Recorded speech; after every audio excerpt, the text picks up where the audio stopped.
Jack, I'm just looking at some of my notes I made here. So you left WWE to go into MMA. Yep. How do you And like MMA? How do you like that?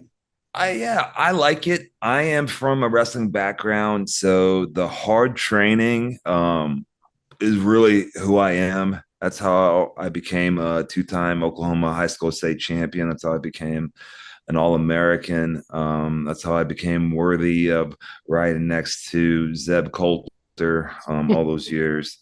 So I really liked it, and it was at a point for me where was kind of burned out from the road. It was 9 years at that time of pretty much nonstop being on the road. Like my son was 8 at the time. Half of his life, I was gone, and so I had developed habits. I was drinking way too much, drinking every day, and I really I couldn't stop.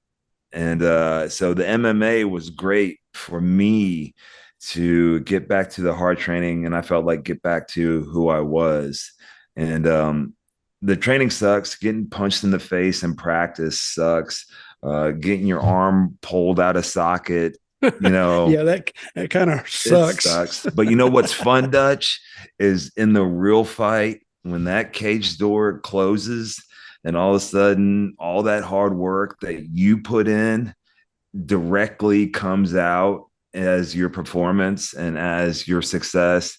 That's the fun part. And I'd be smiling in there every time because I knew I'd put in the work. And honestly, it was fun just punching people in the face. What is your record now?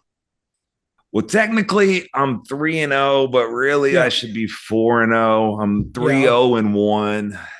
A couple I saw that so-called. fight. Yeah, I still do not admit to hit him in the nuts. I know, in fact, in all three of those shots, I did not hit him in the nuts. Yet he went down. He was working the judges. He was working the judges. He was laying That there. bastard.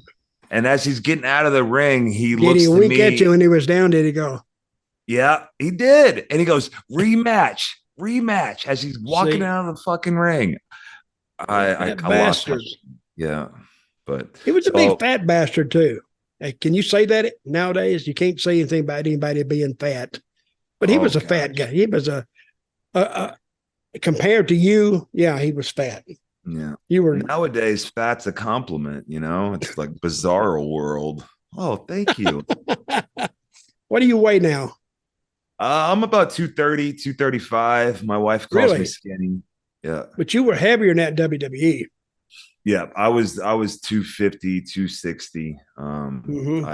I've been sober now over a year, so I've definitely lost a lot of weight on that aspect, but just easier to living. I work 1 day a week with AEW, and so I'm at home, I'm sleeping better, I'm eating better, and I'm working out better. It just makes I just had sense. a great idea. I want you to contact Yes. who are the two brothers, the Paul brothers? Who's the one that does the fighting? Oh, the Long brother. Oh, The Paul Paul brothers. brothers. Yeah, yeah. Which one does the fighting? Jake Paul. I think they both do, right? One's a boxer and now one's going to go into MMA or something. Who is the one who says that Dana White pays like shit? That's Jake. Yeah, and the guys that work for him, I mean, he's made guys millions of dollars just Hmm. with one fight. I Yeah, don't know. I guess it draws that well. yeah. But he's come out and I think is he trying to start a different MMA outfit or has he already started it?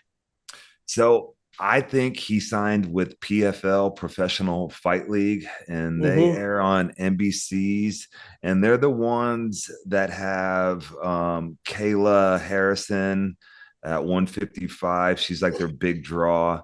They do the tournament where you can win $1 million. And Mm-hmm. so I don't think he's going to be in their tournament. I think he's going to do like a one off and help promote that event type deal. But I know in the contract he talked about how he wanted to create health insurance for fighters or Well, something he along. talks a good game.